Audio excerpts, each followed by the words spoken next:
Well, hello there. It's Ary Rosenbaum with another fun-filled episode of that 401k podcast. Uh, I'm outside here, so if you hear some outside background, recording it outside rather than the air-conditioned confines of my office. But this week's episode, we're going to talk about the basic ingredients for a successful retirement plan practice. Certainly one of my favorite topics, and we'll explain why. But of course, what podcast would be without an introduction to the events that we have scheduled. That 401k Virtual Conference 5 will be on Friday, August 14th, starting at noon. I originally scheduled at 9 a.m., which made absolutely no sense when we have so many people who attend on the West Coast.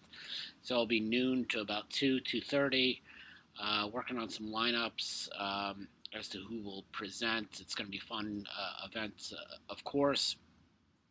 And we're going to do another 401k virtual bunch as I record this. I recorded on Thursday for Friday, so that means the last virtual bunch, we already had it.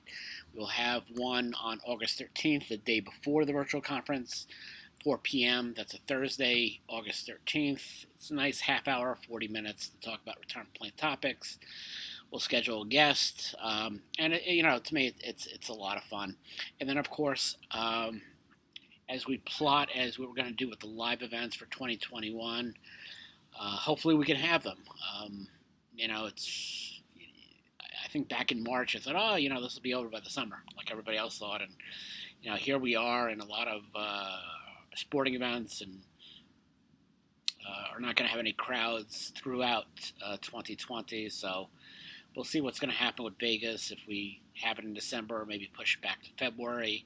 But January, we are going to take the national conference and we are going to do it virtually. I think that that's really the best thing to do. I just think, with what was going on, Napa finally announced that they were going to go all virtual in September. I think that's going to be the new normal. And, even with the vaccine, I really do believe that a lot of people are going to cut back on travel. So rather than, schlep everybody to, one coast or the other, let's do something virtually. And if we're going to do it virtually, let's give a break to the plan providers who sponsor it. And more importantly, to the attendees who, would have spent thousands of dollars in travel to an attended event. And so people may think I'm crazy, but the early bird special for an attendee who wants to attend the event is $20.21. You want to pay for autographs for the guests that we're going to have, it'll cost you an extra $100. You want a t-shirt, it'll cost you another $20 or whatnot. So I think the top attendee price is $140.21. Compared to other virtual conferences in terms of content, they could meet us with content and maybe do a better job with content or just as good. But in terms of the costs involved, Rich Larita, who we'll talk about again in this episode, always proving me that it's a relationship-driven business, this retirement plan business, and that if you're nice to people and you're kind to people, and you do right by them, then people are going to remember you. So rather than charge you a couple $100 and only have a handful of you to show up, I think it's best to, like I said, $20.21. We're in the connection business, and I just think it's a great opportunity for everybody. So go to that 401ksite.com and sign up. People have been signing up. We're going to add more sponsors as there's more interest, and we get closer to January. And, of course, the early bird specials on registration ends Thanksgiving. So let's get to the episode. Now, when it comes to topics, to me, helping advisors and TPAs and other plan providers build a practice has always been my favorite topic. Just recently, I think I might have mentioned on the podcast, I worked at I worked at a medium-sized law firm in when I was getting my tax LLM degree at Boston University. It was a Boston law firm. They used to be located at 125 Summer Street. I I don't know if Marshall Wagner's office is there now, but I know that Shepherd Kaplan, which is a RIA in Boston, has the same, is in the same building. But anyway, this law firm has been around for over 100 years.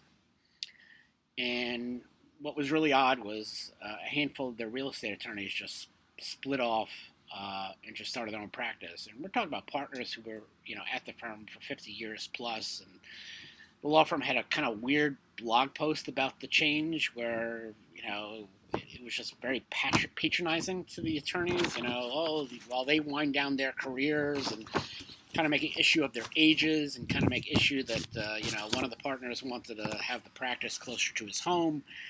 And the CEO, who was also an attorney, this new CEO, it was just really odd. It was just very patronizing. And I just think it was just, as somebody who's kind of petty a lot, I think it was even really petty by my standards.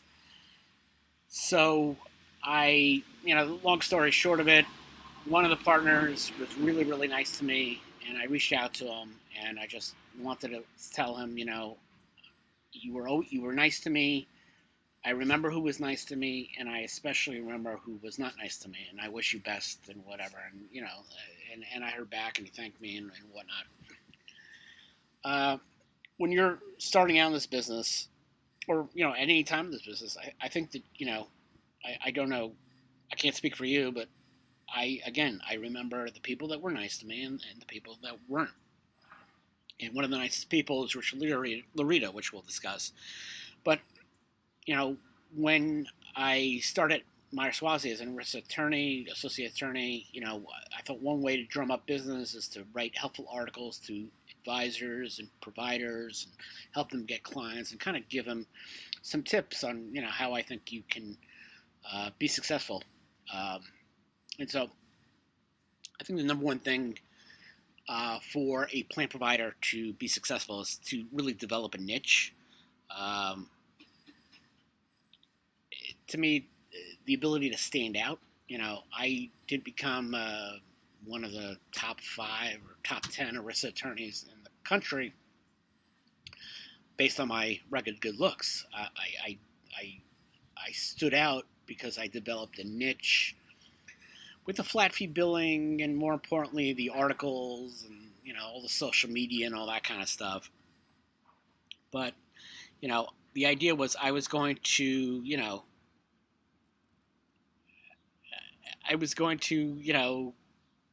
stand out. I just think that I looked at what other attorneys were doing, and I just realized that if I offered a flat fee for legal work, that was a really great marketing point because most law firms charge by the hour, and they're kind of hazy and not transparent in fees when talking to a client about how much something will cost. And there's nothing worse than getting a law firm bill where you think something's going to cost $3,000 and it costs $10,000 because so many associate attorneys have to puff up their hours, and the partner's got to puff up their hours, and it stops becoming a business to it stops becoming a business where they're helping clients and more of a business to bill to pay for that huge overhead. And as a plan provider, you have to develop your niche. Look what's out there in the marketplace, and just stand out. As a TPA, look what other TPAs are doing, and offer something different and unique. Same thing with an advisor. Obviously the advisors who went with the 338 model before everyone else did kind of stood out and became market leaders. And when 338s, that practice became more and more popular with plan sponsors, and those who developed first were going to stand out. And another way to develop a successful retirement plan practice is networking, but networking with the right people. I think the greatest thing that ever happened to me in the retirement plan business was meeting Rich Larita. Now, Rich Larita was I'm sure people are bored with the stories, but Rich Larita was the top salesperson at CBIZ Retirement Services at one point it was Mobius Tech, then it was CBIZ Retirement Services Inc. And then when I worked with Rich at Geller Group, and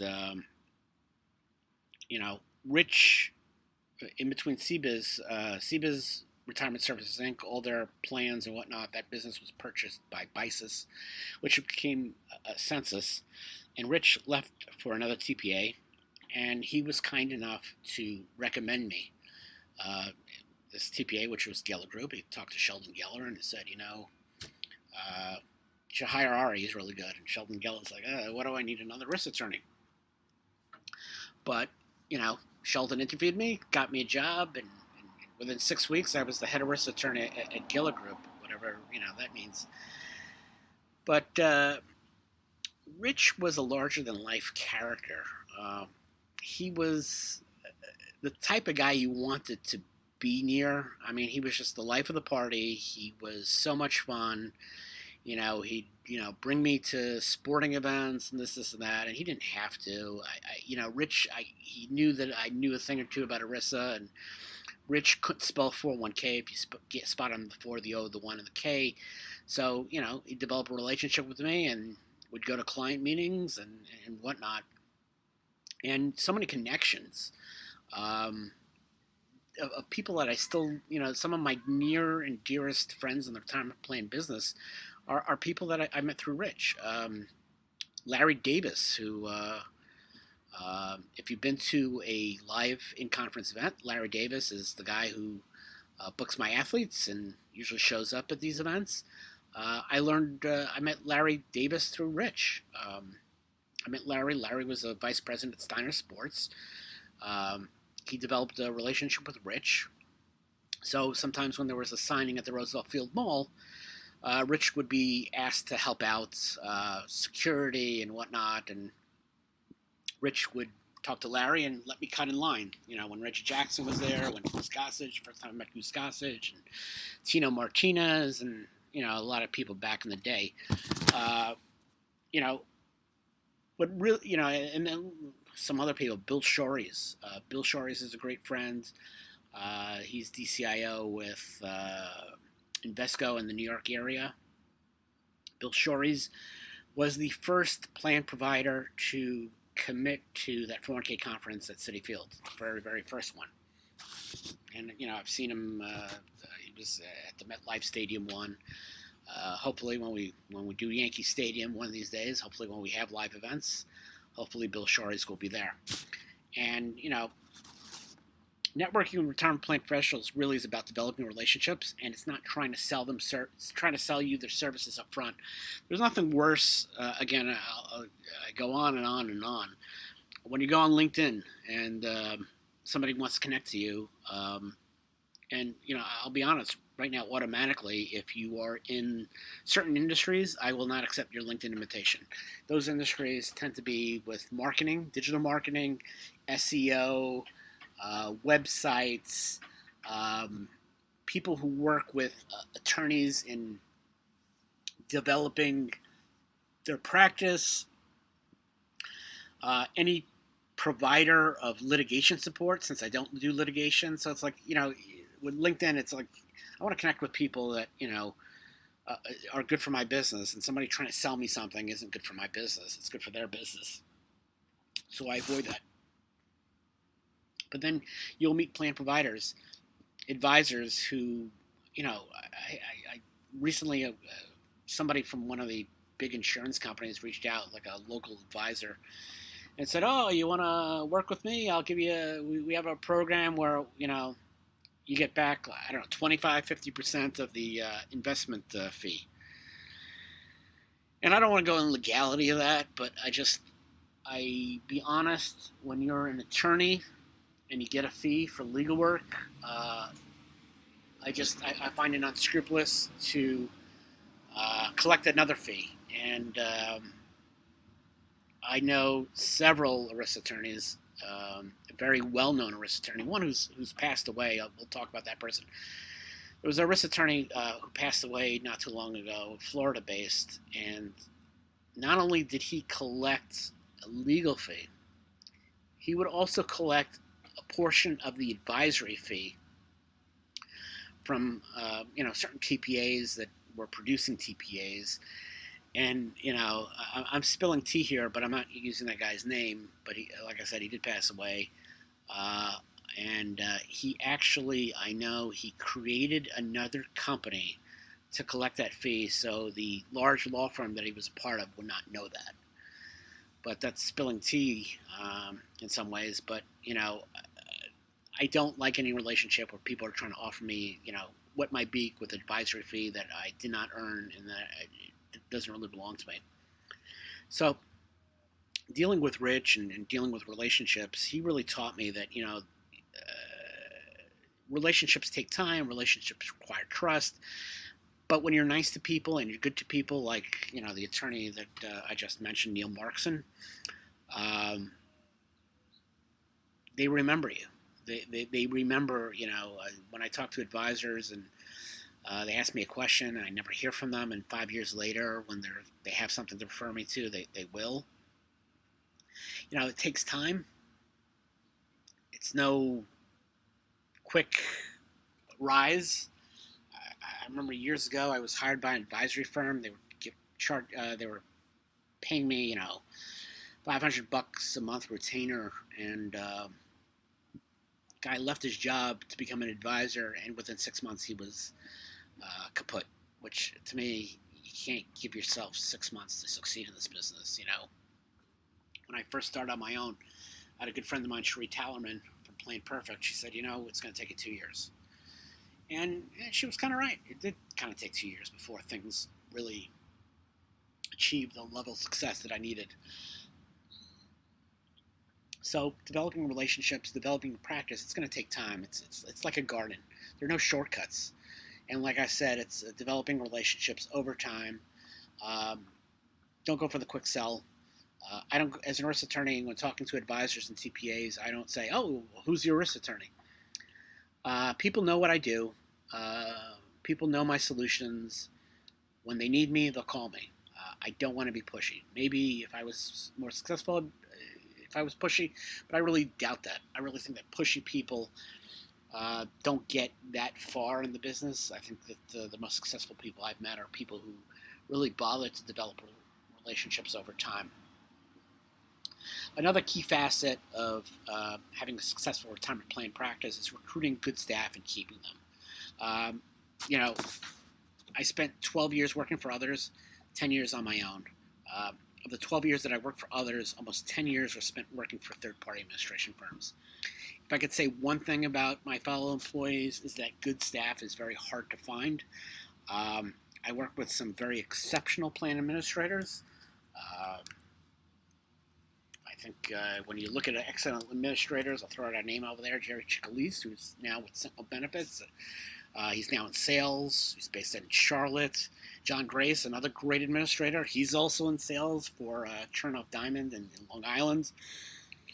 I worked with some really great administrators, but those were actually few and far between. Most of the administrators that I had worked with in these two TPA firms weren't very, very good.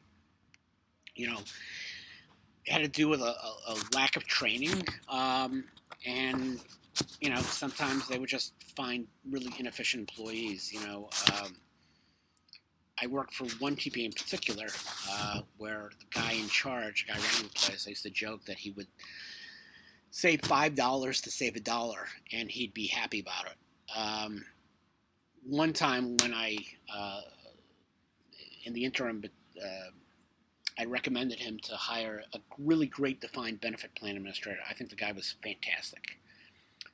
And the CEO says to me, he didn't want to pay an administrator $80,000 when he found an actuary for $75,000. The guy was an enrolled actuary, and the guy was an absolute disaster. And one day he was caught sleeping on the job, and he was pretty quickly fired soon after that. Which, of course, reminds me of that joke in the movie Clerks, where Randall's in the video store, and the customer's irate, goes to the quick mark, and actually Randall was asleep. The doors are closed, sorry, the store was closed. And the guy went next door to the quick stop talking to Dante and says, he's not there. I want to drop off a video. And he was saying that last time he was there, Randall was sleeping. And so Dante suggested that maybe Randall wasn't sleeping, he was resting his eyes. So maybe that Dom, that actuary, maybe he was resting his eyes. But good employees are hard to find. I went to Stony Brook University, proud Seawolf or Patriot for the 3 years I was there. And the final year I was there, it was the Seawolves. So I guess I'm a Seawolf.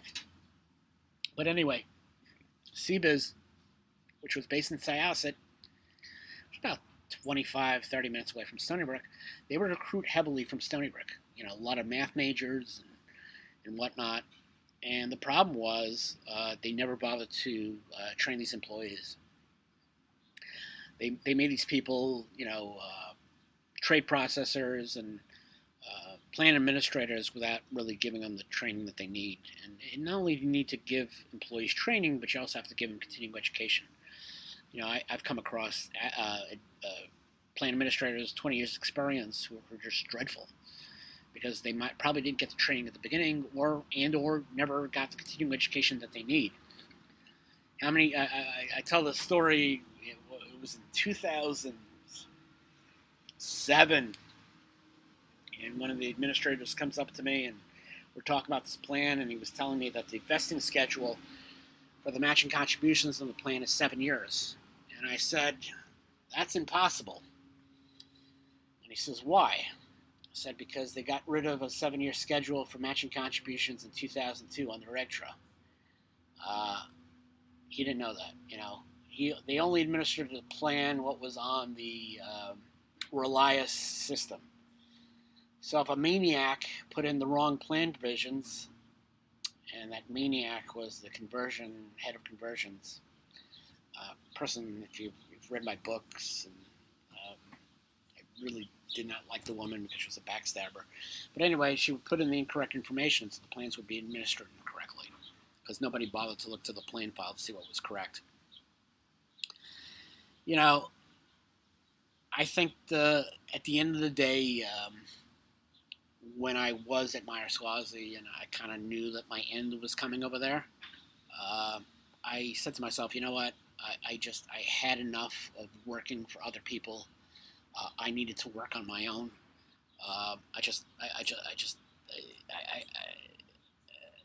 think when you're treated as if you didn't matter, I think if you're treated as someone with great ideas and not, people listening to you, you kind of get disillusioned. And especially at Meyer Swazi when, again, trying to market, trying to help people out, and it was going absolutely nowhere in terms of building a book of business. I said, you know what, I can do this on my own and be successful at it. Thankfully, I have, somewhat. I'll never be as successful as I want to be, but that's just me. Another way to develop a great retirement plan practice is great marketing. If they don't know about you, they're not going to know about you, no matter how great your services are. You need some great marketing, and quite frankly, most of the plan provider marketing I've seen, it just sucks. And, I think the main reason is so many people do it in-house, or they use a marketing company who have absolutely no idea on the retirement plan business. And I think that in developing marketing, there's tons of people out there who are very good at marketing for plan providers. Samantha Russell, to me, right off the bat, is somebody I think is fantastic. She did present my last virtual conference. I think that she's fantastic, so I would certainly recommend her. She did a great presentation. Problem is, with marketing materials, too much of it's verbose. They're on a level that only a TPA or an ERISA attorney can understand. Plan sponsors don't really have the time or the comprehension to go through materials. So I remember years ago when one of these TPA firms sent me a brochure on a MEP, and it was 20 pages, and I said, you know what, you're going to lose the plan sponsor in page 2. So it's important to find a good marketing person that really understands retirement plan business. next thing to successful retirement plan practice, a really good ingredient is obviously caring about your clients. I don't think it was a funny story. There's a local bagel store that I go to, and it was taken over. There was a guy by the name of Rob whose family owned it for 45 years. And Rob's business was struggling ever since Hurricane Sandy. So Rob sold his bagel store, Stuffin' Bagels, in Oceanside. And he sold it to a family. I think they're from Uzbekistan. I only know that they're from Uzbekistan because a friend of mine told me. They went from Uzbek to Israel because I understood the Hebrew that they were speaking. So anyway, long story short of it, this new bagel store owner, bagels are great, still great. There have been some changes. And during this coronavirus epidemic, and here in New York, it's been mandated for months that if you want to go into a store, you have to wear a mask. One Sunday, I just heard a great disturbance while I was online outside of the store, and apparently it was a friend of mine from high school who lives in the neighborhood who got into a fight with the owner's son during the store because there was an old man who refused to wear a mask. And there's signs on the glass windows that says, if you go in with a mask, you're not going to get served. You must wear a mask when you're inside. So my friend from high school was very, very upset. She says, I've been coming here for years and years and years while Rob is here. I'm not coming here anymore. And that's what she told me. And I mentioned it to the owner's son the next morning, because she was yelling at him. I said that, he really made a mistake. She was a longtime customer. This was an old guy who was very, very, I've never seen him before. And he was a jerk because when I was outside, he's like, when he saw everybody wearing a mask like adults and kids are, he says, why are you guys wearing masks? Because we don't get, because we have respect and we want to follow the law and we don't want to give anybody coronavirus.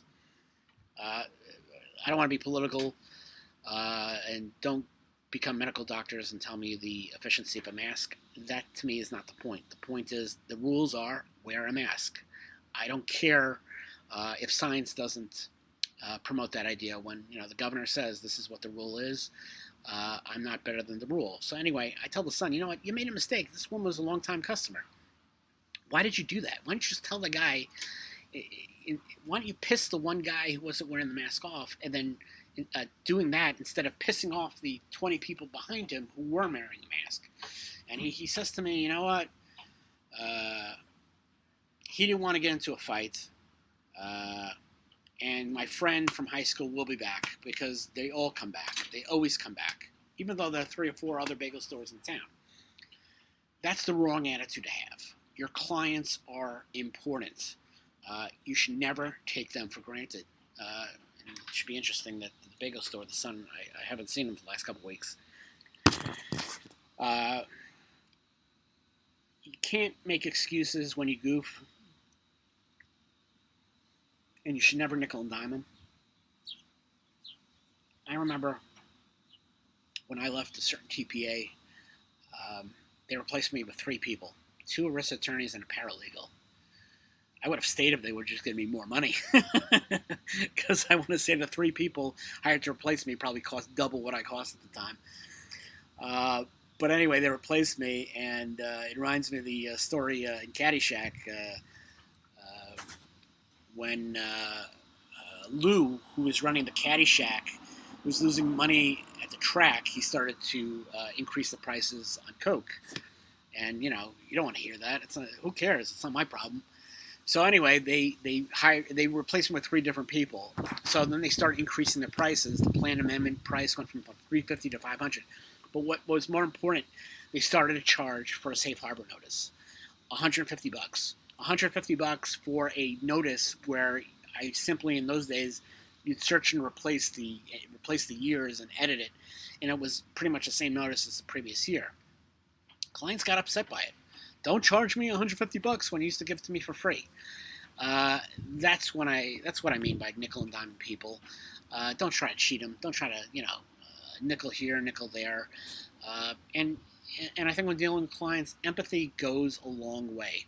You need to really care about them and need to understand their needs and that your decisions may impact them. Don't take them for granted. If you have empathy, you're not going to take them for granted because you're going to see things from their side of it when you increase your fees or when you unfortunately do some shoddy work.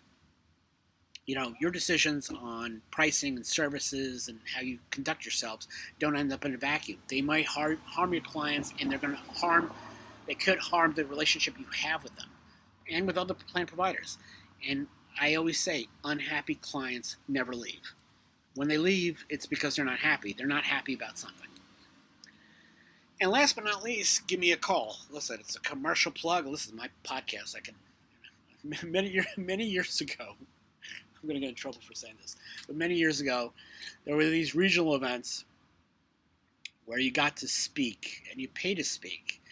And I think the big thing was you couldn't make a commercial for yourself. And when I do these conferences and I have plan providers paying thousands and thousands, I mean, on national event, thousands and thousands of dollars to present, of course they can have a commercial.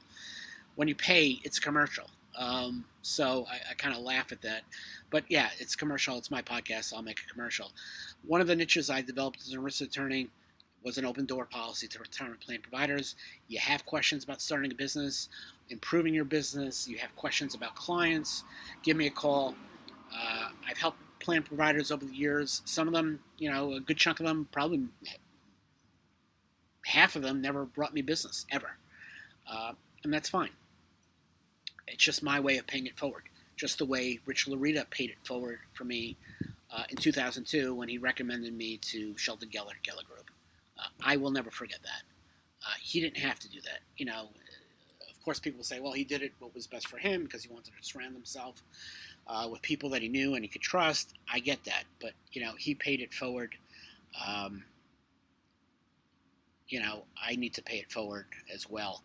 So whether you need help with ERISA, or you need help setting up a multiple employer plan, a pooled employer plan, or you need an independent ERISA 316 administrator, give me a call.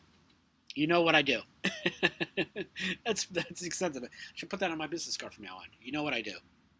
And I'm always happy to help. So again, thanks for hearing this podcast. Go to that 401ksite.com for further information on all our events.